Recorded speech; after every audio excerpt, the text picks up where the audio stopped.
मोर प्रेममय सानिध्य निरंतर तुम संगे रही या सर्वदा स्मरण रख ताले सब ठीक हो। पुणी थे मोर प्रेममय सानिध्य निरंतर तुम संगे रही या सर्वदा स्मरण रख ताले सब ठीक हो। यही विषय खूब सावधान हुआ। लोकों संगे जितेबाला कथा करिवो सेतेबाला निज चारि पाखरे भगवान जाग्रत सानिध्य और रक्षा कवच धरी रखिबो एवं जेते दूर संभव कम कथा कहिबो। वंदे मातरम। दिव्य जननी जय हो। Victory of the divine mother. परमा भागवत जननी श्रीमा परम प्रभु श्री अरविंद चरण कमल अनंत कोटि प्रणाम जनाई आम आरंभ करने को जाऊे आज ऑनलाइन श्री अरविंद एस्पिरेशन पाठचक्र कार्यक्रम। आज ऑनलाइन श्री अरविंद एस्पिरेशन पाठचक्र उपस्थित थिबा समस्त भाई बापा मान को वंदे मातरम और प्रणाम। कार्यक्रम आरंभ चलतु आम नीरव ध्यानस्थ हवा मंत्रमयी सावित्री उच्चारण सहित। आज मंत्रमयी सावित्री उच्चारण पृष्ठ संख्या रही 175। आज मंत्रमयी सावित्री को उच्चारण करने आम राउरकेलारू आम स्वप्ना आपा को अनुरोध करुचु। स्वप्ना आपा आपण मंत्रमयी सावित्री उच्चारण करंतु। आम समस्त नीरव ध्यानस्थ रही समस्त silence. Savitri, Book 2, Canto 6, the Book of the Traveler of the World, the Kingdoms and Godheads of the Greater Life, page 175. That nothing satisfied but all allure, things seem to be that never wholly are.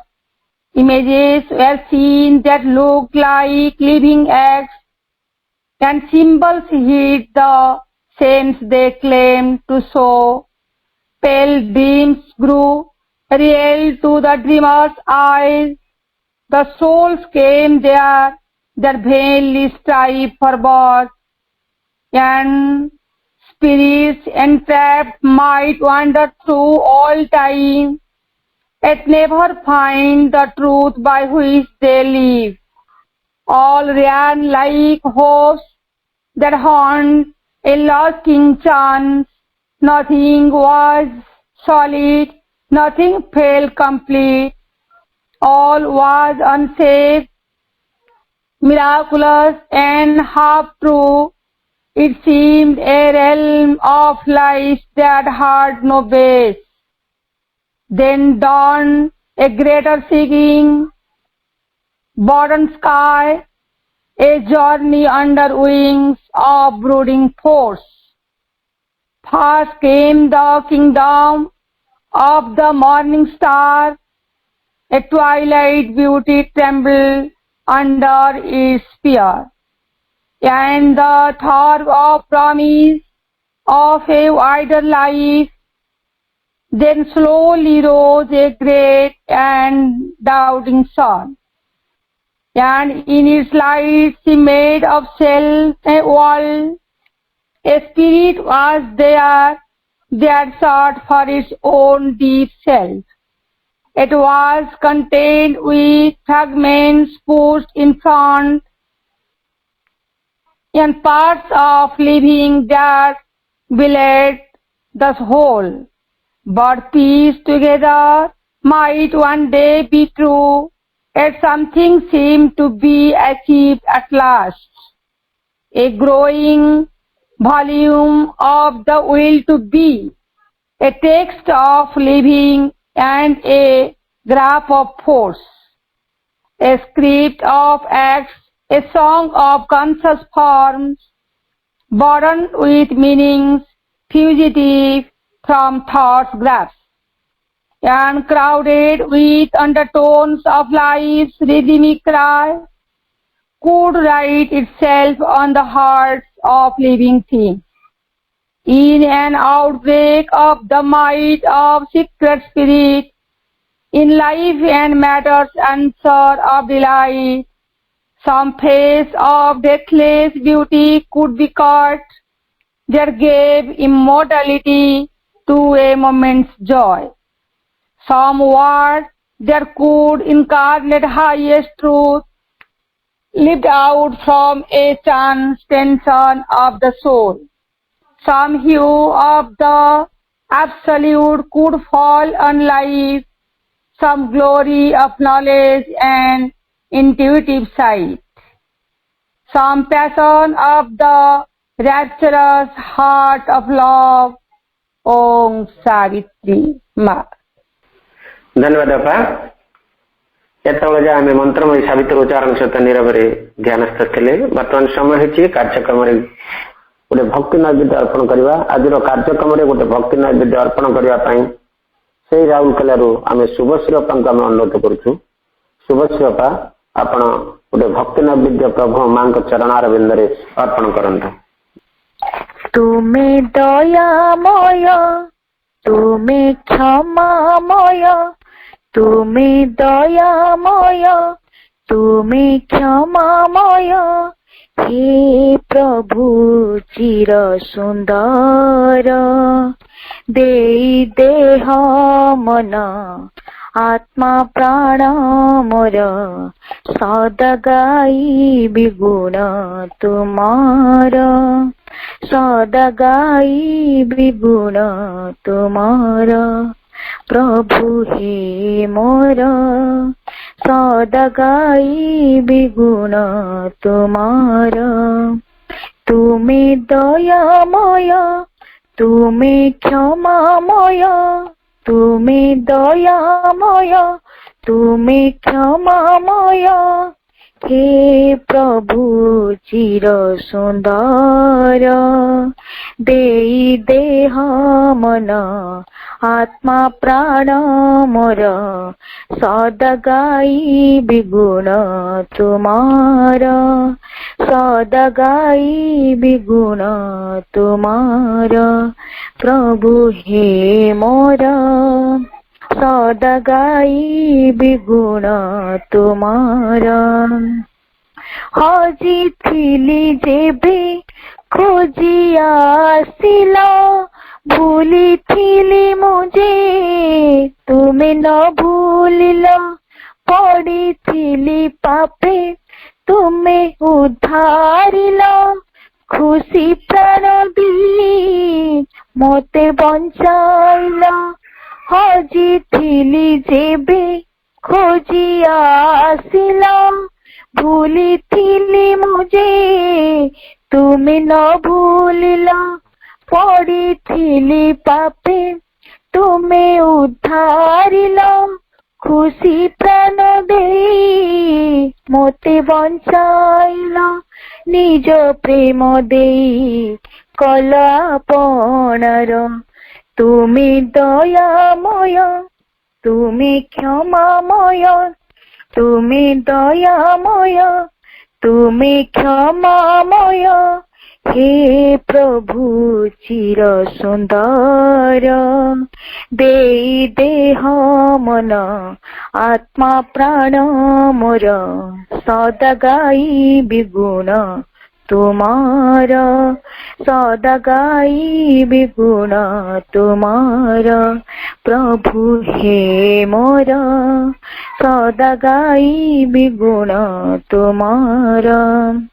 मजी रहिथिबी प्रभु तुम प्रेमे, आशीष तुमरी स्मरुथिबी मने, रहिथिबी मुझे सदा तुम साथे, आवरी रख हे प्रभु तुमे मोते। मजी रहिथिबी प्रभु तुम प्रेमे, आशीष तुमरी स्मरुथिबी मने, रहिथिबी मुझे सदा तुम साथे, आवरी रख हे प्रभु तुमे मोते। तुमरी सेवारे जाऊ दिन मोर, तुमे दयामय, तुमे क्षमामय, तुमे दयामय, तुमे क्षमामय, हे प्रभु चिर सुंदर देई देह मन आत्मा प्राण मोर सदा गाई बिगुण तुमार सदा गाई बिगुण तुमार प्रभु हे मोर सदा गाई बिगुण तुमार प्रभु हे मोर सदा गाई बिगुण तुमार। बहुत बहुत धन्यवाद आपा। एते भावपूर्ण प्रभुंकर वंदनाटी प्रभु ओ मां चरण कमले आपण अर्पण करछन्ती आज कार्यक्रम रे। सतरे यह अनुभूत होतला बंचिबा तांक पे बंचिबा, कथा हवा तांक पे कथा हवा, प्रशंसा करबा तांकर प्रशंसा करबा, गावा तांक पे गाइबा, सब किछि तांक पा। कारण आम भितर से अछंती, तांक भितर आम अछु। सबुबले तांकर कृपा आम प्रति रही, आमर तांक कृपा बल भितर आमर रही चलीचे। से ही तो आमर शेष, तांकरी घरे ही आमर शेष भेट। एवं जितेबाला कि सी आम भितर आउ किसी प्रभेद नथिबो, से ही से आमे ही से आमे से आमे यही हवा। धन्यवाद आपा। बहुत सुंदर प्रार्थना प्रभु मां चरण कमल रखिथिबारु बहुत बहुत धन्यवाद। समय कार्यक्रम मांकर दिव्य कथामृत मात्र रचना तृतीय खंड को आम धारावाहिक भाव में आलोचना कर चलती, जहाँ धारावाहिक भाव में आलोचना कर चलती आमर फुटपाथ कोरापुट प्रताप भाई। गोटे कंटिन्यू डिस्कसन रही धर्मपदर टीका, तार गोटे आज नुआ चैप्टर टी हम धर्मपद टीकार नुआ चैप्टर चला धर्मपदर टीका अहर्थ, धर्मपदर टीका अहर्थ। यही प्रसंग टी आलोचना करने मो कोरापुटू आम प्रताप भाई को अनुरोध करुचु। भाई आलोचना जारी रखु। श्रीमाता शरणम मम, श्री अरविंद शरणम मम। आम यही पहर दिन आरंभ करचे वार्षिक उत्सव पालन करचे एवं आमको एपरी अनुभव होउची जेपरी कि एई किछि दिन तले एई पाठचक्र आरंभ होईची बोली वर्षे बीती जाइछि। एथि मध्यरे ताहा आम जानिबार बाहर अछि एवं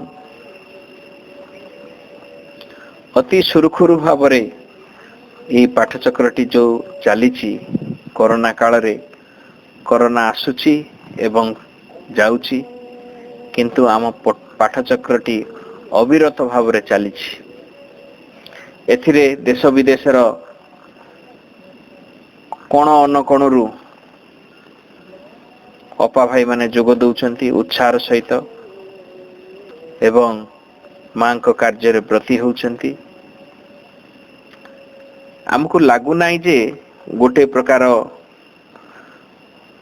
ए प्रकार गोटे विपरीत परिस्थिति आम सहित घटिबा को जाउची, से प्रकार अनुभव भी दउनी जेहेतु ए पाठचक्रटी से प्रकार परिवेश आम भितर सृष्टि करुची। मां को प्रति गभीर विश्वास एवं मां को प्रति निर्भरता एवं मां को सुरक्षा प्रति निजको खोली धरिबा, ए सबु आड़ को आमको खोली धरुची ए पाठचक्रटी। तेणु ए पाठचक्रर उद्योक्ता भाई भौणी माने सेमाने समस्तंग पाखु मु मोर धन्यवाद अर्पण करुची एवं मां को पाखे कृतज्ञता अर्पण करुची जे तांको कृपा थिबारु ही एई प्रकार पाठचक्रटी आयोजन हेई पारुची एवं अति सुरखुरु भाव रे हेई पारुची। तो आजिर जो विषय वस्तुटी रही ए विषय वस्तुर इंग्राजी होची दी एडेप्ट, जामा लिखि ट्रांसलेशन करचंती, किंतु ओडिया जो शब्द अहर्थ से शब्द को भी आमर नीतिदिनिया जीवन रे व्यवहृत शब्द यह नुहे, निश्चय यह अलगा।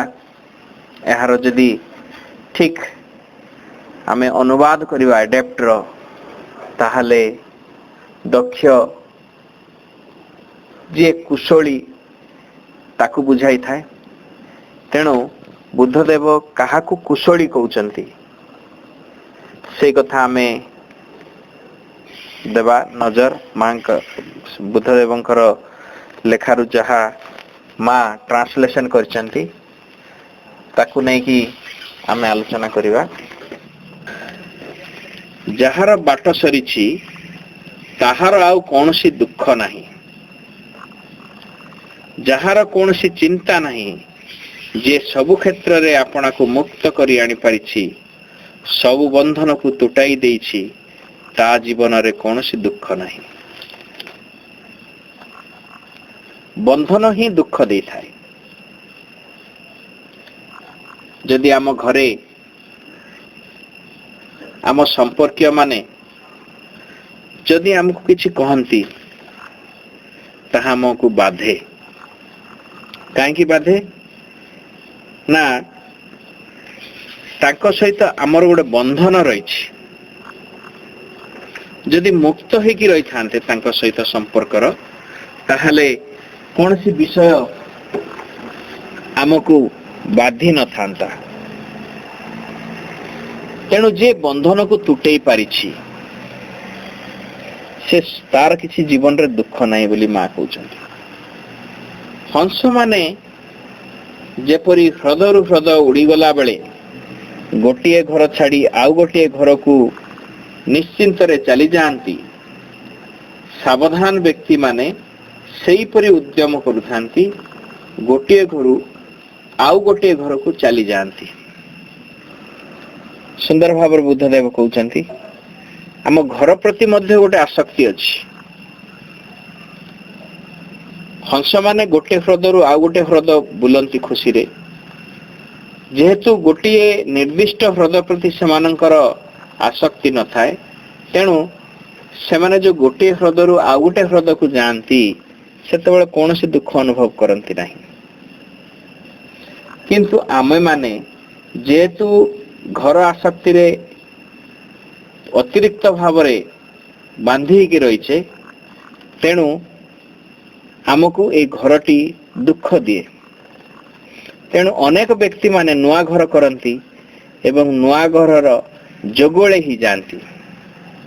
जेतेबेले भड़ा घरे थिले से माने आराम रे मांकर काम करि पारथिले, किंतु जेतेबेले निजे घर तैयारी करती से घरर गोटिए जोगवाड़ी परी से माने निजे को व्यवहार करती। एवं जेतेबेले तांको पचरा जाए अपा किंबा भाई कहीं आज आसिलेनी, से कहती मु पूरा घर जगी थी किए नथिले। तो घर आसक्ति रे आमे एपरी बंधा पड़ीचे। तेणु जे पर्यंत एमती आमे आसक्ति रे बंधा पड़ीथिबा सेई जिनसटी दुखटी आम पछरे गोड़े गोड़े आसीबो। तेणु जेउ माने किछि जमा करंती नहीं, जेउ माने मिताहार करंती, जेउ माने सकल वस्तुर निस्सारता को हृदयंगम करुथांती, निरुपाथिक मुक्ति उपलब्धि करिथांती, नभमंडल रे कौनसी पक्षीर बाट को जेपरी खोजी बाहर करी हुए नाही, सेमानंकर पथ को मध्य सेहीपरी सहजरे खोजी बाहर करा जाई न पारे। एठी भी बुद्धदेव सुंदर कथाटी कहउचंती। निरुपाथिक मुक्ति अर्थ मां ताकू इंग्राजी रे कहउचंती अनकंडीशनल लिबरेशन। तेणु जो व्यक्ति माने ए प्रकार करंती से माने किछि जमा करंती नहीं। जमा करिबा प्रक्रिया मनुष्य पाखरु आरंभ होइछि। ମନେକର ଗୋଟିଏ ପଶୁକୁ ଯଦି ବହୁତ ପରିମାଣର ଖାଦ୍ୟ ମିଳିଯାଏ ତାହେଲେ ତାକୁ ଯେତେ ଆବଶ୍ୟକ ତାକୁ ସେତିକି ହିଁ ରଖେ ସେ, ତାପରେ ସେ ତାକୁ ଛାଡ଼ି ଦିଏ। ଠିକ୍ ସେମିତି ମଣିଷ କିନ୍ତୁ ତାର ଓଲଟା ସ୍ୱଭାବ। ଆପଣଙ୍କ ପାଖରେ ଯଦି କିଛି ଜିନିଷ ମିଳିଯାଉଛି, ଆବଶ୍ୟକ ନଥିଲେ ମଧ୍ୟ ତାକୁ ଠୁଳ କରିବାରେ ଆମ୍ଭମାନଙ୍କର ଅଭ୍ୟାସ ରହିଛି। ଫଳରେ କ'ଣ ହେଉଛି ନା ଯୋଉ ଜିନିଷ ଯାକ ଠୁଳ ହେବା କଥା ନ ହେବା କଥା, ସବୁଆଡେ ଚାରିଆଡକୁ ବ୍ୟାପିବା କଥା, ସାର୍କୁଲେଟ ହେବା କଥା, ସେ ଯାକ ଜଣକ ପାଖରେ ରହିକି କ'ଣ ହେଇଛି ନା ସେ କଳୁଷିତ ହେଇଯାଉଛି। ଯେମିତି ମା କହୁଛନ୍ତି ଅର୍ଥ ଗୋଟେ ଶକ୍ତି ଯାହାକି ସବୁଆଡେ ଖେଳେଇ ରହିବା କଥା, କିନ୍ତୁ କୃପଣ ବ୍ୟକ୍ତି ମାନେ କ'ଣ କରନ୍ତି, ତାକୁ କ'ଣ କରନ୍ତି ଦାବିକି ରଖନ୍ତି। ଫଳରେ ସେ ତାର ଶକ୍ତି ହରାଏ ଏବଂ ତା ପାଇଁ ମାନେ ନିଦ ହଜିଯାଏ। କୃପଣ ବ୍ୟକ୍ତି ମାନେ ଯୋଉ ଧନ ସମ୍ପତ୍ତିକୁ ସଞ୍ଚିକି ରଖନ୍ତି, ତାର ସୁରକ୍ଷା ପାଇଁ ସେମାନଙ୍କୁ ରାତିରେ ନିଦ ହୁଏ ନାହିଁ, ଅନିଦ୍ରା ରୁହନ୍ତି। ଏମିତି ଅନେକ ଜିନିଷ ତାଙ୍କ ପାଇଁ ଘଟେ। ତେଣୁ ଏଇଠି ବୁଦ୍ଧଦେବ ଅତି ସୁନ୍ଦର ଭାବରେ କହୁଛନ୍ତି, ଯେମିତି ପକ୍ଷୀର ବାଟକୁ କିଏ ଜାଣିପାରନ୍ତି ନାହିଁ, ଠିକ୍ ଏହି ବ୍ୟକ୍ତି ମାନଙ୍କର ବାଟକୁ କେଉଁମାନେ ବି ମଧ୍ୟ ଜାଣିପାରନ୍ତି ନାହିଁ।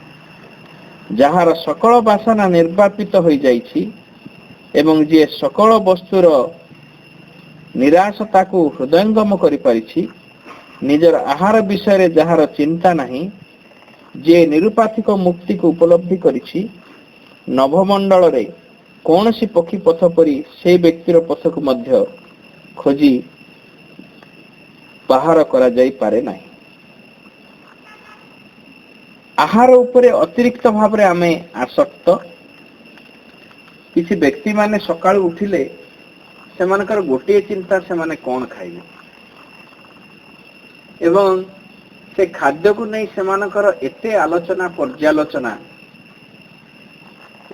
ଏଇ ଖାଦ୍ୟରେ ଏତିକି ଟିକେ ଏଇ ଜିନିଷ ପଡିଥିଲେ ଆଉ ଟିକେ ସୁନ୍ଦର ଲାଗିଥାନ୍ତା, ଏଇ ଜିନିଷଟି ଆଉ ଟିକେ ସିଝା ଗଲେ ଆହୁରି ବଢିଆ ଲାଗିଥାନ୍ତା। ସକାଳୁ ଉଠିଲେ ଆଉ କିଛି କାମ ନାହିଁ, କେବଳ ଖାଇବା ଖାଇବା ଖାଇବା। ସେ ଖାଇ ଖାଇ ଖାଇ ଖାଇ ଏମିତି ଗୋଟେ ଅବସ୍ଥା ଆସନ୍ତି କି ସେ ଖାଇବାଟାକୁ ମଧ୍ୟ ସେମାନେ ଠିକ ଭାବରେ ଉପଭୋଗ କରିପାରନ୍ତି ନାହିଁ। ଜଣେ ରଥୀ ତାର ଅଶ୍ୱମାନଙ୍କୁ ନିୟନ୍ତ୍ରଣରେ ରଖିଥିଲା ପରି ଯିଏ ଆପଣାର ଇନ୍ଦ୍ରିୟ ମାନଙ୍କୁ ନିୟନ୍ତ୍ରଣରେ ରଖିଛି, ଯିଏ ଆପଣା ଭିତରୁ ସକଳ ପ୍ରକାର ଗର୍ବକୁ ବିଦୂରିତ କରିପାରିଛି, ସକଳ ବିକାରରୁ ମୁକ୍ତି ଲାଭ କରିଛି, ସେ ଦେବତା ମାନଙ୍କ ଠାରୁ ବି ସମ୍ମାନର ଅଧିକାରୀ ହୋଇଥାଏ। ଆମମାନେ ଇନ୍ଦ୍ରିୟକୁ ବଶ କରିବା ଉପରେ ଅନେକ ଆଲୋଚନା କରିଛେ। ଇନ୍ଦ୍ରିୟ ମାନେ ଆମ୍ଭମାନଙ୍କୁ କେମିତି ବିପଥଗାମୀ କରାନ୍ତି ଏବଂ ପୁରାତନ ଯୋଗୀ କିଛି ମାନେ ନିଜର ଇନ୍ଦ୍ରିୟ ଯାକୁ ନଷ୍ଟ କରିଦେଇଛନ୍ତି। ସାଧନାରେ ଅଗ୍ରଗତିରେ ବାଧା ଦଉଛି ବୋଲି ସେମାନେ କିଏ ନିଜ ଆଖିକୁ ଫୁଟେଇ ଦେଇଛି। କ'ଣ ପାଇଁ ଏ ଆଖି କେବଳ ଖରାପ ଜିନିଷ ଦେଖିବାକୁ ତାକୁ ପ୍ରବର୍ତ୍ତଉଛି। ତେଣୁ କୋଉ ସାଧକ ମାନେ, ସାଧୁସନ୍ଥ ମାନେ ନିଜ ଆଖି ମଧ୍ୟ ଫୁଟେଇ ଦେଇଛନ୍ତି। କିନ୍ତୁ ମା ଏଠି ସେଇ ପ୍ରକାର କଥା କହୁନାହାନ୍ତି, ସେଇଠି ଆମର ପୂର୍ଣ୍ଣତା ଆସେ ନାହିଁ।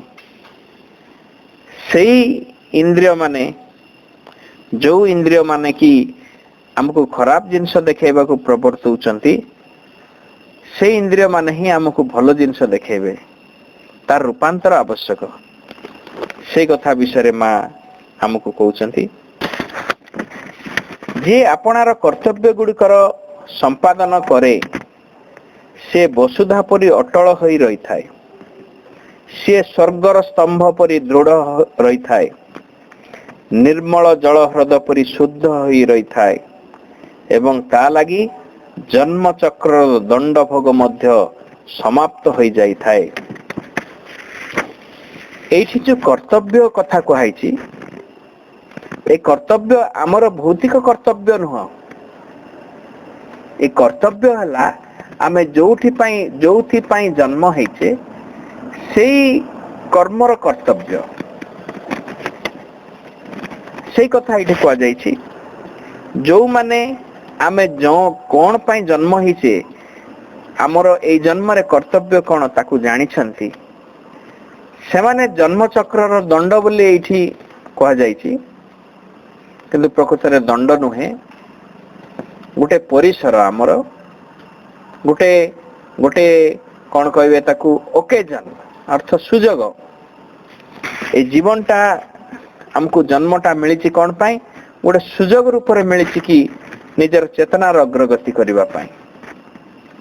तेणु जीए जेते सचेतन भाव रे जन्मटी को व्यवहार करि पारला से सेते शीघ्र ए जन्म चक्र रु मुक्त हो पारिबो। ताकू अग्रगति करबा पाई जन्म नेबाकू पड़िबो नाही, तार जदि आवश्यक पड़े ताहले से जन्म हबो, किंतु केवल अग्रगति करबा पाई ताकू देह धारण करबा पड़िबो सेटा पाई से बाध्य नह। यथार्थ ज्ञान द्वारा जे आपना को जावतीय बंधन रु मुक्त करि नै पारिछि एवं एक परिपूर्ण शांत अवस्था को प्राप्त होई पारिछि, ताहार भावना, जावतीय कथा और जावतीय कार्य प्रकृत रे शांत होई रहिछि। प्रत्येक जिनिस जेमती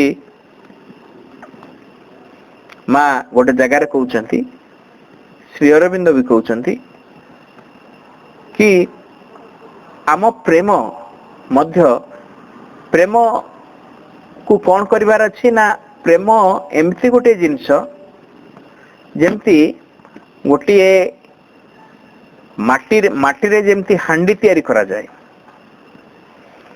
यदि माटी को जो प्रक्रिया दे कि हांडी तैयारी करा गला ताकू यदि प्रेम कहा जाए ताहले से हांडीटा को शक्त करबा को हेले से हांडीटा को पानी रे बोही न दिबा पाई बा पानी रे मिलई न जिबा पाई यदि चाहिबा आमे ताहले ताकू आमे अग्नि रे दग्ध करबा पड़िबो। ठीक सेमती प्रेम को मध्य ज्ञान रूप को अग्नि रे दग्ध होइकी रहिथिबो, ताहले सेई प्रेमटी एमिति पानी रे मिलई गला परि मिलई जीव नाही, अति दृढ़ भाव रे रहिबो एवं प्रकृत प्रेम को आमे बुझी परिबा। तेणु सब प्रत्येक जिनिस पछरे ज्ञानटी दरकार एवं से ज्ञान ही हमको कौन करे ना सकल बंधन रु मुक्त करि पारे एवं आमर प्रेम को मध्य शक्त करि पारे। तेणु ज्ञान होउची मूल वस्तु, प्रत्येक जिनिस पई हमको ज्ञान दरकार एवं ज्ञानटी कौन ता पई आलोचना करिबा सेटा गुटे भी बहुत समय सापेक्ष जिनिस। ज्ञान कौन ताहाकु जदि आलोचना करिबा ताहले गोटे गोटे दुईटा पाठचक्र आवश्यक पड़ी पारे, तथापि नियंट हो जाई पारे। जे अल्प करे कौनसे थिरे विश्वास करि पकाए नाही, मात्र जहा भितरे सही परम असंभूतर बोधटी निहित होई रही थाए, से सकल बंधन को काटी आसी पारिछि एवं पुनर्जन्म लाभ करिवार सकल अवसर को विनष्ट करि देई पारिछि, सेई हेउछि नर मानक मध्यरे सर्वोत्तम। एई पदटी को माँ विस्तृत भाव रे आलोचना करछंती, कहउछंती जे अल्प करे कौन से थिरे विश्वास करि पकाए नाही, जहांक भितरे परम असंभूतर बोधटी रही थाए। तो ये वाक्यर दुईटा अर्थ हो थाई पारे। जने व्यक्ति अल्परे विश्वास करि पकाए नाही अर्थ एमिति किछि व्यक्ति अछंती जो माने निजे अभिज्ञता लाभ न करिथिबा पर्यंत कौन सिटी को विश्वास करती नहीं, एपरि व्यक्ति अच्छा। एवं अन्य किसमर भी व्यक्ति अछंती जो माने गोटे धर्म को अवलंबन करी विश्वास टी करथांती, गोटे धर्मर सिद्धांत को विश्वास करथांती एवं सेई वस्तुटी जहा जो प्रति सेमानकर विश्वास अछि ताहा अदृश्य हेले मध्य जेहेतु से धर्मर ग्रंथ को बा धर्मर जे संत अछंती तांको प्रति तांकर विश्वास टी थाए, तेणु से अदृश्य व्यक्ति मानकर संस्पर्श मध्य लाभ करि पारंती। तेणु एठी धर्मपद कौन कहूची, जीए मनुष्य मानक भितरे सर्वश्रेष्ठ ताहा जहाकू माने ताहा जहा सब शिक्षा दिया जाए तार सेगुड़ी को ऊपर आदौ कौन विश्वास न थाए, मात्र अदृश्य वस्तु गुड़ी को ऊपर तार एक व्यक्तिगत अनुभव रही थाए। सकल प्रकार विश्वास रूपे निजको मुक्त करी रखी थाए, मात्र अदृश्य वस्तु गुड़ी को विषय रे तार व्यक्तिगत अनुभव रही थाए। आमे माने समस्ते मांकर फोटो देखी मां को मां बोली चिन्हिछु, किंतु पृथ्वी रे अनेक व्यक्ति माने अछंती मांकर शक्ति प्रति से माने उन्मुक्त, से माने मांकर व्यक्ति रूप को जानती नहीं, किंतु मांकर शक्ति प्रति से माने उन्मुक्त, मांकर चिंताधारा प्रति से माने खोली जाइछंती, तांको चिंताधारा सेही परी ही जाइछि, तांको जीवन रो दर्शन मध्य सेही परी ही जाइछि। तेणु से माने मध्य मांकर कार्य करि पारंती, अथच से माने मांकर को केबे देखि न थाई पारंती, मांकर फोटो विषम भी तांको पाखरे न थाए, किंतु मांकर शक्ति तांको भितरे कार्य करथाय। तेणु से प्रकार व्यक्ति अछंती जे माने कि सा उपरे से मानकर अदृश्य वस्तु मानक उपरे मध्य से मानकर गोटे व्यक्तिगत अनुभव होई थाए।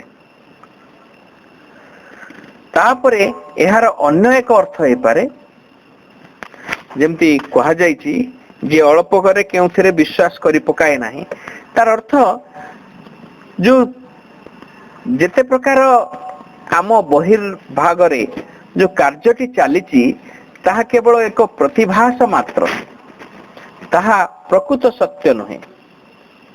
तेणु जे प्रतिभास को आड़े दिए, प्रतिभास गुड़ी को जे कौन करे ना सर्वश्रेष्ठ बा सर्वशेष सत्य बोली धरी न निए, ताहले से प्रकार लोक मान को मध्य एठी कहा जाई पारे बोली मां कहउचंती, जो माने कि निजे बाहर आखि रे जहा देखंती ताकू से माने परिपूर्ण सत्य बोली कि ग्रहण करंती नाही। जेमति देखंतु जहा हमें बाहर आखि रे देखुचु ता सत्य नुहे। जेमति गोटे बुद्धदेवंकर जीवन रे घटिछि ना, बुद्धदेवंकर व्यक्तित्व प्रति अनेक आकृष्ट है कि तांकर भक्त साजिछंती। एमती गोटे जने भक्त अछंती जे कि मांस कटाली, से जाने नहीं कौन धर्म कौन अधर्म किछि जाने नहीं, अति सरल भावरे बुद्धदेव को भल पाए एवं से बुद्धदेव को घरे निमंत्रण करे खाइबा पाई। बुद्धदेव मध्य तार निमंत्रण रक्षा करी तांको घर को जाती शिष्य मानक सहित। जेहेतु से मांस कटाली, से घरे मांस तरकारी रोषे करछि एवं बुद्धदेव को मध्य मांस तरकारी परसी देउछि एवं बुद्धदेव मध्य अति आनंद रे से मांस तरकारी खाउछंती। शिष्य माने देखि आश्चर्य कि जेउ बुद्धदेव जीवदया विषय कहउछंती, से केमती जीवंकर गोटे मांस खाउछंती। आसु आसु शिष्य वर्ग बुद्धदेव को कंप्लेन करुछंती, कहउछंती आपण आम मान को शिक्षा दे आपण केपरी मांसाहार करुछंती। बुद्धदेव कहले, मु तो करिनी मांसाहार, मु केबे भी करिनी। जदि आमे प्रतिभास को देखिबा, ऊपर प्रतिभास को देखिबा, जदि से समय रे सीसीटीवी किंबा कौन सी रेकर्डिंग करा जाई थांता ताहले बुद्धदेव को मिछुआ बोली कहा जाई थांता कौन ना से खाई की खाई नांती कहउचंती किंतु बुद्धदेवंकर उत्तर अति चमत्कार थिला। से कौन दउथिला मु जाने नहीं, केवल एतिकी जानुथिली से प्रेम दउथिला एवं मु ताकु सादरे ग्रहण करिथिली। एठी ए प्रकार अनुभव आमर काहे आमे प्रतिभास गुड़िक ऊपर भासी जाउछे, ऊपर ही देखि पारुछे किंतु भीतर जिनस को देखि पारु नाही। जदि आम छुआ आमको बाह्य भाव रे बहुत दिन देखिला न देखिला परे जदि दंडवतटीए हे पारु नाही ताहले आमे पिलांक प्रति केते भावुछु ए पिलाटी कोन करूछि, ए पिलाटी बिगड़ी जाइछि। किंतु जो पिला अंतर रे बहुत भल पाइबा रखछि किंतु बाह्य भाव रे करि पारु नै ताकू आमे केबे देखु नाही। तो प्रतिभास गुड़िक ऊपर ही आमे बहुत कौन करछे ना गुरुत्व देछे एवं सेथि प्रति मध्य आमे सबले सजाग अच्छे।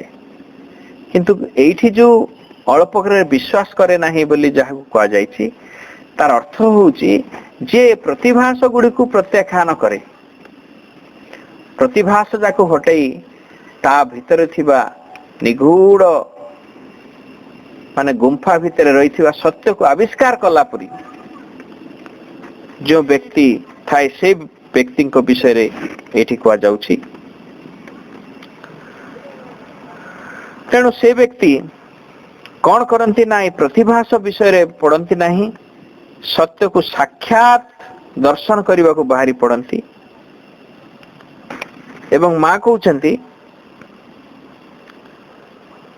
एपरी अगणित अनेक वस्तु रही जो गुड़िक संबंध रे कि आमर आदौ कौन व्यक्तिगत ज्ञान न थाए, मात्र सेगुड़िक सेहीपरि ही जानिबा को आमे शिक्षा पाई थाउ बोली आमे केवल सेगुड़िक विश्वास करि थाउ किंबा सेगुड़िक सेहीपरि बोली भाबिबारे आमे अभ्यस्त हो जाई थाउ बोली सेगुड़िक विश्वास करि थाउ।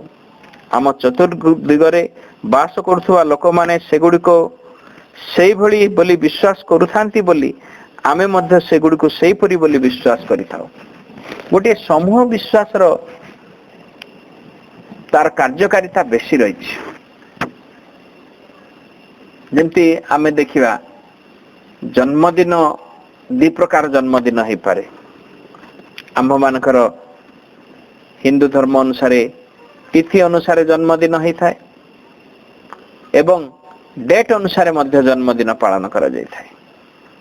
तो यही दीटा भितरु बहुत माने ठीक माने बहुत ग्रहणशील बा को जन्मदिन को आमे पालिबा उचित। कहते गोटे समूह जदि गोटे जिनस को पालुचंती समूह भितर बहुत शक्ति अच्छी। तामाने जदि समूह देखिबा पृथ्वी सारा देखिबा ताहले डेट रे बहुत मेजॉरिटी फारिबो। तेणु डेट अनुसार जदि आमे जन्मदिन टी पालन करिबा ताहले सेही जन्मदिन भितर आमर उपलब्धिटी आउ अन्य प्रकार हेबो।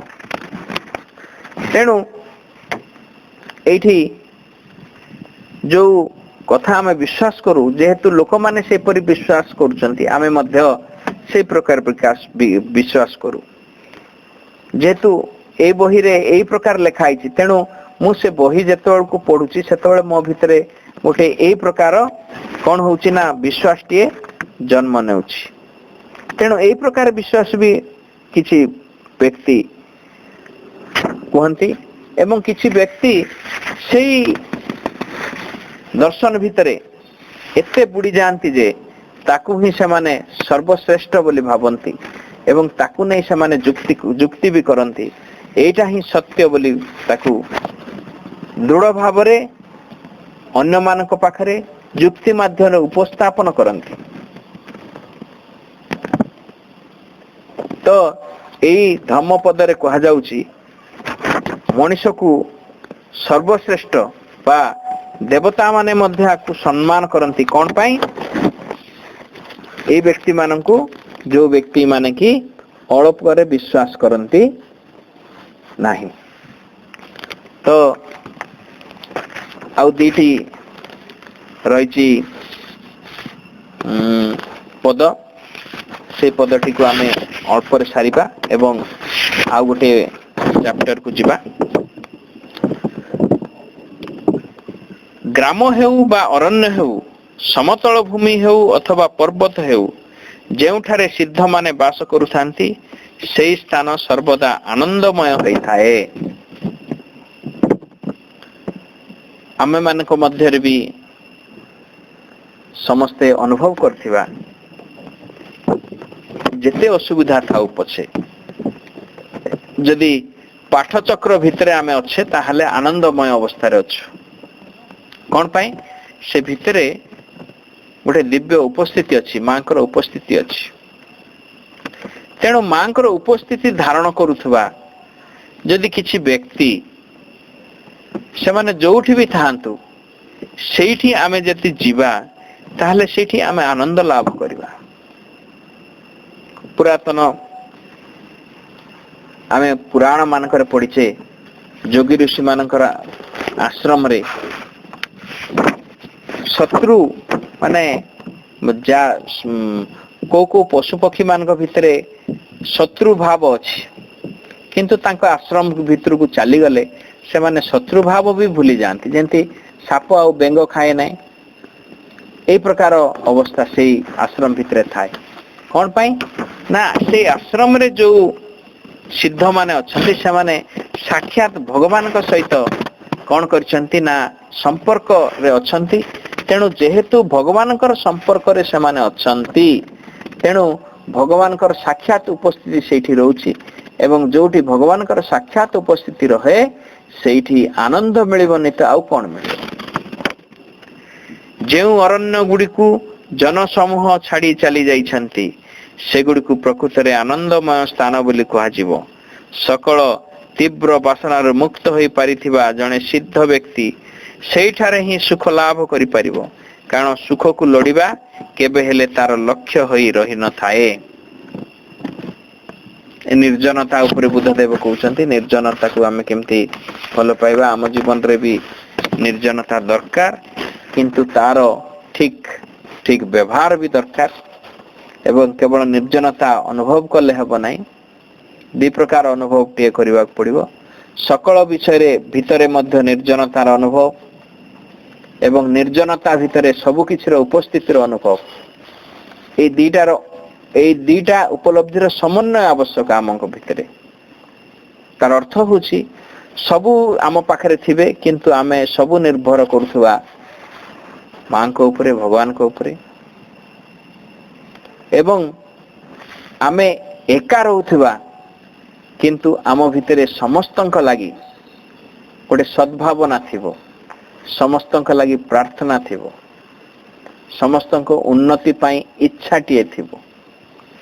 ତାହେଲେ ଆମେ ସେଇ ମାନେ ଭିଡ଼ ଭିତରେ ବି ନିର୍ଜନରେ ରହିପାରିବା ଏବଂ ନିର୍ଜନ ଭିତରେ ସମସ୍ତଙ୍କୁ ଅନୁଭବ କରିପାରିବା। ଏବଂ ଆମେ ନେକ୍ସଟ ଚାପ୍ଟରକୁ ଯିବା। ସେ ଚାପ୍ଟର ହେଉଛି ସହସ୍ର, ଥାଉଜେଣ୍ଡସ୍। ଏଇଠି ସୁନ୍ଦର ସୁନ୍ଦର ପଦ ଗୁଡ଼ିକ କହୁଛନ୍ତି ବୁଦ୍ଧଦେବ। କହୁଛନ୍ତି, ହଜାରେ ଶବ୍ଦ କୁହାଯାଉଥିବ, ମାତ୍ର ତା ଭିତରେ ଏତେ ଟିକିଏ ହେଲେ ଅର୍ଥ ନଥିବ। ତା ଅପେକ୍ଷା ବରଂ ଗୋଟିଏ ଶବ୍ଦ କହିବା ଅଧିକ ଭଲ, ଯାହାକି ଶୁଣିବା ଲୋକର ମନରେ ଶାନ୍ତି ଆଣି ଦେଇଥାଏ। ହଜାର ଶବ୍ଦର କିଛି ଆବଶ୍ୟକ ନାହିଁ, ଯାହା ଭିତରେ କିଛି କ୍ରିଏଟିଭ ପାୱାର ନାହିଁ।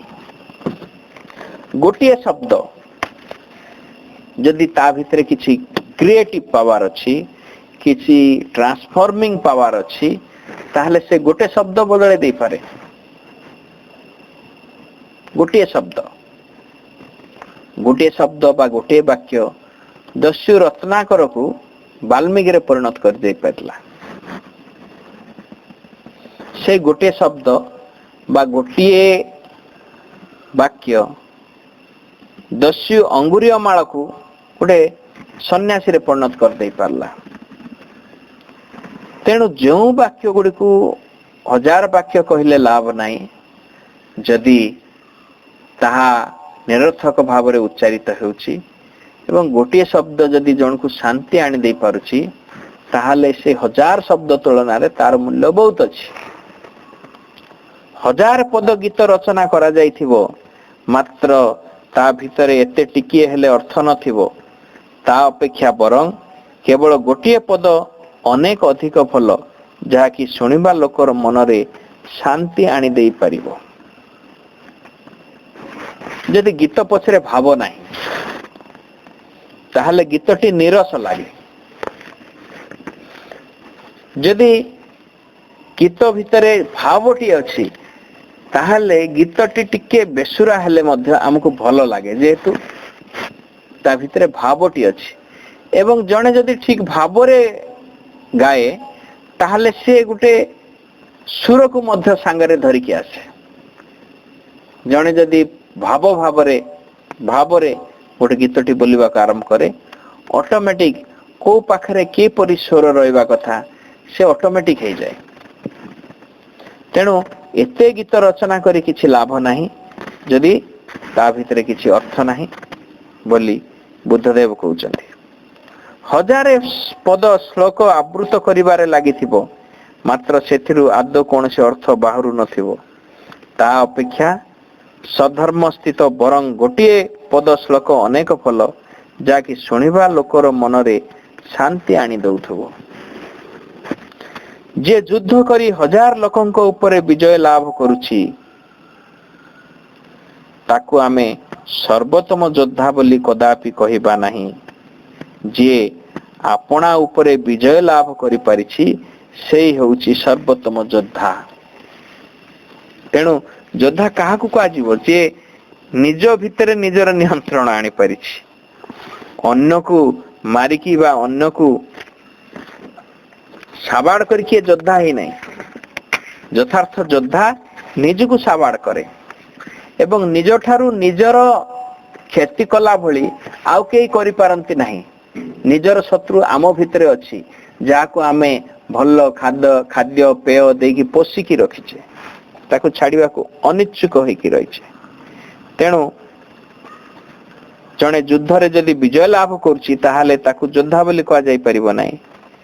ଯେ ନିଜକୁ ଜୟ କରିପାରିଛି, ନିଜକୁ ଅର୍ଥ ନିଜର ସମସ୍ତ କ୍ରିୟା ପ୍ରକ୍ରିୟା ଉପରେ କିମ୍ବା ନିଜ ଉପରେ ସମ୍ପୂର୍ଣ୍ଣ ନିୟନ୍ତ୍ରଣ ଅର୍ଜନ କରିପାରିଛି, ତାକୁ ହିଁ ଆମେ ଜଣେ ଯୋଦ୍ଧା ବୋଲି କହିପାରିବା ଏବଂ ସର୍ବୋତ୍ତମ ଯୋଦ୍ଧା ବୋଲି କହୁଛନ୍ତି। ଆମେ ନିଜ ଉପରେ ଯେଉଁ ବିଜୟଟି ହାସଲ କରିଥାଉ, ଅନ୍ୟ ସବୁ ମଣିଷ ଉପରେ ବିଜୟ ହାସଲ କରିବା ଠାରୁ ତାହା ହେଉଛି ଅଧିକ ମୂଲ୍ୟବାନ। ଅନେକ ବ୍ୟକ୍ତି ଅଛନ୍ତି ଯେଉଁମାନେ ଅନ୍ୟମାନଙ୍କୁ କେତେ କେତେ ରାଜ୍ୟ ଜୟ କରିଛନ୍ତି କିନ୍ତୁ ନିଜକୁ ଜୟ କରିପାରି ନାହାନ୍ତି। ନିଜର ଅହଂ ଦ୍ୱାରା ସେମାନେ ପରିଚାଳିତ ହେଇକି ରହିଛନ୍ତି, ନିଜର ରାଗ ଅହଙ୍କାର ଭିତରେ ଭରିକି ରହିଛନ୍ତି ଏବଂ ସେମାନଙ୍କର ନିଜ ଉପରେ ନିଜର ନିୟନ୍ତ୍ରଣ ନାହିଁ।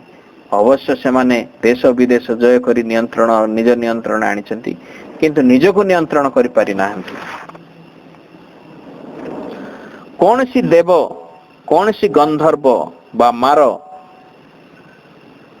ମୁଁ ଗୋଟେ ପଦଟି ଛାଡିଦେଲି, ଆମେ ନିଜ ଉପରେ ଯେଉଁ ବିଜୟଟି ହାସଲ କରିଥାଉ ଅନ୍ୟ ସବୁ ମଣିଷଙ୍କ ଉପରେ ବିଜୟ ହାସଲ କରିବା ଠାରୁ ତାହା ହେଉଛି ଅଧିକ ମୂଲ୍ୟବାନ। କୌଣସି ଦେବ, କୌଣସି ଗନ୍ଧର୍ବ ବା ମାର କିମ୍ବା ବ୍ରହ୍ମାଙ୍କର ଶକ୍ତି ନାହିଁ ଯେ ସିଏ ସେଇ ବିଜୟକୁ ପରାଜୟରେ ପରିଣତ କରିଦେଇ ପାରିବେ। ତାର ଅର୍ଥ ଏଇଠି ଭଗବାନଙ୍କୁ ଚ୍ୟାଲେଞ୍ଜ ଦିଆହେଇଛି ତାହା ନୁହଁ। ଏଇଠି ଆମମାନଙ୍କୁ ଗୋଟିଏ ପ୍ରକାର ନିଶ୍ଚୟ ବୋଧ କରାହେଇଛି ଯେ ତୁମେ ଯଦି ଏମିତି ସ୍ଥିର ହେଇକି ରହିବ ତାହେଲେ ତମକୁ କିଏ ଟଳେଇ ପାରିବେ ନାହିଁ, ସେଇ କଥା କୁହାଯାଇଛି। ଜଣେ ବ୍ୟକ୍ତି ମାସ ମାସ ଧରି 100 ବର୍ଷ ପର୍ଯ୍ୟନ୍ତ 1000 ବଳି ଓ ସମିଧ ଦାନ କରିପାରେ ସତ, ମାତ୍ର କେବଳ ଗୋଟିଏ ଥର ପାଇଁ ଯଦି ସେ ପ୍ରଜ୍ଞା ଦ୍ୱାରା ପରିପୂର୍ଣ୍ଣ ଜଣେ ମହାତ୍ମାଙ୍କର ପାଖରେ ନିଜର ଶ୍ରଦ୍ଧା ନିବେଦନ କରିପାରେ, ତେବେ ତାହାର ସେଇ ଗୋଟିଏ କାର୍ଯ୍ୟ ହିଁ ସେ ଅଗଣିତ ଅନ୍ୟ ସବୁଯାକ ସମିଧ ଓ ଦାନ ଠାରୁ ନିଶ୍ଚୟ ଅଧିକ ମୂଲ୍ୟବାନ ହେବ। ହୁଏତ ଦୀର୍ଘ 100 ବର୍ଷ ପର୍ଯ୍ୟନ୍ତ ବି ଜଣେ ବ୍ୟକ୍ତି ଅଗ୍ନିକୁଣ୍ଡରେ ଅଗ୍ନିକୁ ଜଗାଇ ରଖିପାରେ। ମାତ୍ର ଯଦି ସେ ଆପଣାର ପ୍ରକୃତି ଉପରେ ବିଜୟ ହାସଲ କରିଥିବା ଜଣେ ମହାନ ବ୍ୟକ୍ତିଙ୍କ ପାଖରେ ଥରେ ମାତ୍ର ନିଜର ଶ୍ରଦ୍ଧା ନିବେଦନ କରିପାରେ, ତେବେ ସେହି ନିବେଦନକୁ ତାର ଯାବତୀୟ ଦୀର୍ଘ ଭକ୍ତି ପ୍ରଦର୍ଶନ ଠାରୁ ନିଶ୍ଚୟ ଅନେକ ଅଧିକ ମୂଲ୍ୟବାନ ବୋଲି କୁହାଯିବ। ଆମେ ଦୀର୍ଘ ଦିନ ଧରି ଅଗ୍ନିକୁ ସଞ୍ଚୟ କରି ରଖିଛେ, ଘରେ ଦୀପଟିଏ ଜାଳୁଛେ ଏବଂ ସେ ଦୀପଟିର ଯତ୍ନ ନେଉଛେ। ପୂଜା ନ ସରିଲା ପର୍ଯ୍ୟନ୍ତ ଦୀପଟି ଯେମିତି ଲିଭି ନ ଯାଏ, ତେଣୁ ସେ ଦୀପର ଯଥାର୍ଥ ଭାବରେ ସବୁ ଯତ୍ନ ନେଉଛେ, ଜଗିକି ରହିଛେ ଯେମିତି ସେ ଲିଭି ନ ଯିବ। ତେଲ ଧରିକି ଜଗିକି ରହିଛେ, ଆମେ କେତେବେଳେ ଘିଅ ସରିଯିବ ଆମେ ତାଇରେ ଘିଅ ଢାଳିବା। କିନ୍ତୁ ଆମ ଭିତରେ ଯୋଉ ଅଗ୍ନି, ଆସ୍ପୃହାର ଅଗ୍ନି ଅଛି, ସେ କେମିତି ଜଳୁଛି? ଲିଭି ଲିଭି ଜଳୁଛି ନା ଆମ ଭିତରେ ଲିଭି ଗଲାଣି ନା ଅନବରତ ଜଳୁଛି? ତା ପ୍ରତି କାହାର ନିଘା ନାହିଁ। ସମସ୍ତେ ଅନ୍ୟ ବାହ୍ୟ ଜିନିଷ ଉପରେ ମାତିଛନ୍ତି, କିନ୍ତୁ ଅନ୍ତର ଭିତରେ ସେ ଅଗ୍ନିକୁ କିପରି ଜଳେଇକି ରଖାଯିବ ତା ପ୍ରତି କାହାର ମଧ୍ୟ ଦୃଷ୍ଟି ନାହିଁ। ତେଣୁ ଆମକୁ ସେଥିପ୍ରତି ଦୃଷ୍ଟି ଦେବାକୁ ପଡିବ। ଦୃଷ୍ଟି ନଦେଲେ ଆମେ ପ୍ରକୃତରେ ଅଗ୍ରଗତି କରିପାରିବା ନାହିଁ। ପୁଣ୍ୟ ଅର୍ଜନ କରିବାର ଉଦ୍ଦେଶ୍ୟରେ ଜଣେ ବ୍ୟକ୍ତି ଏହି ପୃଥିବୀରେ ବର୍ଷ ତମାମ ବଳି ଅର୍ଘ୍ୟ ରୂପେ ହୁଏତ କେତେ କଣ ବସ୍ତୁ ପ୍ରଦାନ କରିପାରିବ, ମାତ୍ର ଜଣେ ନ୍ୟାୟପରାୟଣ ବ୍ୟକ୍ତିଙ୍କ ପାଖରେ ଯେଉଁ ଶ୍ରଦ୍ଧାଟି ଅର୍ପଣ କରାଯାଏ ତା ତୁଳନାରେ ଏହାର ଏକ ଚତୁର୍ଥାଂଶ ମୂଲ୍ୟ ବି କଦାପି ରହିବ ନାହିଁ। ଯେ ଗୁରୁଜନ ମାନଙ୍କୁ ଭକ୍ତି ଓ ସମ୍ମାନ ପ୍ରଦର୍ଶନ କରେ ତାହାର 4ଟି ବିଷୟ ବୃଦ୍ଧି ପାଇଥାଏ। 1 ଦୀର୍ଘ ଜୀବନ, 2 ସୌନ୍ଦର୍ଯ୍ୟ, 3 ସୁଖ, 4 ବଳ। ଯଦି ଉତ୍ତମ ଆଚରଣ ଏବଂ ଧ୍ୟାନ ଦ୍ୱାରା ଗୋଟିଏ ଦିନ ବି ଅତିବାହିତ କରିପାରିବ, ତେବେ ଅନୈତିକତା ଏବଂ ଅପଚୟରେ ଅତିବାହିତ ହୋଇଥିବା 100ଟି ବର୍ଷ ଠାରୁ ମଧ୍ୟ ତାହା ନିଶ୍ଚୟ ଅଧିକ ମୂଲ୍ୟବାନ ହେବ। ଯଦି ପ୍ରଜ୍ଞା ଏବଂ ଧ୍ୟାନର ଅନୁଶୀଳନରେ ତୁମେ ଗୋଟିଏ ଦିନ ବି ଅତିବାହିତ କରିପାରିବ, ତାହାର ନିର୍ବୋଧତା ଏବଂ ନାନା ଅପଚୟରେ ଅତିବାହିତ ହୋଇଥିବା 100ଟି ବର୍ଷ ଠାରୁ ମଧ୍ୟ ନିଶ୍ଚୟ ଅଧିକ ମୂଲ୍ୟବାନ ହେବ। ଯଦି ବଳ ଏବଂ ଶକ୍ତିର ପ୍ରେରଣା ସହିତ ତୁମେ ଗୋଟିଏ ମାତ୍ର ଦିନ ଅତିବାହିତ କରିପାରିବ, ତାହା ଆଳସ୍ୟ ଏବଂ ଜଡ଼ତା ମଧ୍ୟରେ ଅତିବାହିତ 100ଟି ବର୍ଷ ତୁଳନାରେ ମଧ୍ୟ ନିଶ୍ଚୟ ଅଧିକ ମୂଲ୍ୟବାନ ହେବ। ପ୍ରତ୍ୟେକ ବସ୍ତୁ କ୍ଷଣେ ଆବିର୍ଭୂତ ହୋଇ କ୍ଷଣକ ମଧ୍ୟରେ ପୁନର୍ବାର ଅନ୍ତର୍ହିତ ହୋଇଯାଉଛନ୍ତି। ଏହି ବୋଧଟି ସହିତ ଯଦି ତୁମେ ଗୋଟିଏ ଦିନ ବି ଅତିବାହିତ କରିପାରିବ, ତେବେ ସେମାନେ ଯେ ସେପରି ଆବିର୍ଭୂତ ଅନ୍ତରିତ ହୋଇଯାଉଛନ୍ତି ସେ ବିଷୟରେ ଅଜ୍ଞାନ ରହି ଅତିବାହିତ ହୋଇଯାଉଥିବା 100ଟି ବର୍ଷ ତୁଳନାରେ ତାହା ଅଧିକ ମୂଲ୍ୟବାନ ହେବ। ଅମରତ୍ୱ ଲାଭ କରିବାର ମାର୍ଗଟି ବିଷୟରେ ମନନ କରି ଯଦି ତୁମେ ଗୋଟିଏ ମାତ୍ର ଦିନ ଅତିବାହିତ କରିପାରିବ, ତେବେ ଅମରତ୍ୱ ଲାଭ କରିବାର ମାର୍ଗଟି ବିଷୟରେ ଅଜ୍ଞ ରହି ଜୀବନର ଅତିବାହିତ ହୋଇଯାଉଥିବା 100ଟି ବର୍ଷ ଠାରୁ ତାହା ନିଶ୍ଚୟ ଅଧିକ ମୂଲ୍ୟବାନ ହେବ। ସର୍ବୋଚ୍ଚ ପରମ ସତ୍ୟଟିର ମନନରେ ଯଦି ତୁମେ ଗୋଟିଏ ମାତ୍ର ଦିନ ଅତିବାହିତ କରିପାରିବ, ତେବେ ପରମ ସତ୍ୟ ବିଷୟରେ ଅଜ୍ଞ ରହି ଜୀବନରେ ଅତିବାହିତ ହୋଇଯାଉଥିବା 100ଟି ବର୍ଷ ତୁଳନାରେ ତାହାକୁ ନିଶ୍ଚୟ ଅଧିକ ମୂଲ୍ୟବାନ ବୋଲି କୁହାଯାଇପାରିବ। ତେଣୁ ଆମମାନେ ମାଙ୍କର ବାଣୀକୁ ଆସିବା। ମା ଯେମିତି କହୁଛନ୍ତି, ମା କଣ କହୁଛନ୍ତି ନା, 1 drop of practice is better than an ocean of good resolutions। କହୁଛନ୍ତି ଗୋଟେ 1000 ସଂକଳ୍ପରୁ ଗୋଟିଏ 1 drop of practice ହେଉଛି ତା ଠାରୁ ମଧ୍ୟ ଶ୍ରେୟ, ମାନେ ଅତି ଭଲ। ତେଣୁ ଏଇଠି ଯୋଉ ବୁଦ୍ଧଦେବ କହିଲେ କି ପ୍ରତ୍ୟେକ ଜିନିଷକୁ ବିଷୟରେ କହିଲେ, ଯଦି ଅମରତ୍ୱ ବିଷୟରେ ତମେ ଗୋଟିଏ କ୍ଷଣ ଯଦି ମନନ କରିଛ, ତାହେଲେ ସେଇ କ୍ଷଣ ବା ସେଇ ସମୟର ମୂଲ୍ୟ 100 ବର୍ଷ ତମେ ଖାଲିଟାରେ ବିତେଇ ଯିବା ସମୟରୁ ମଧ୍ୟ ଅଧିକ ମୂଲ୍ୟବାନ। ତେଣୁ ସେଇ ମୂଲ୍ୟବାନ ଚିହ୍ନ, ଯେମିତି ଆମେ 24 ଘଣ୍ଟା ଏମିତି ସାଧାରଣ ଭାବରେ ବିତେଇ ଦେଲେ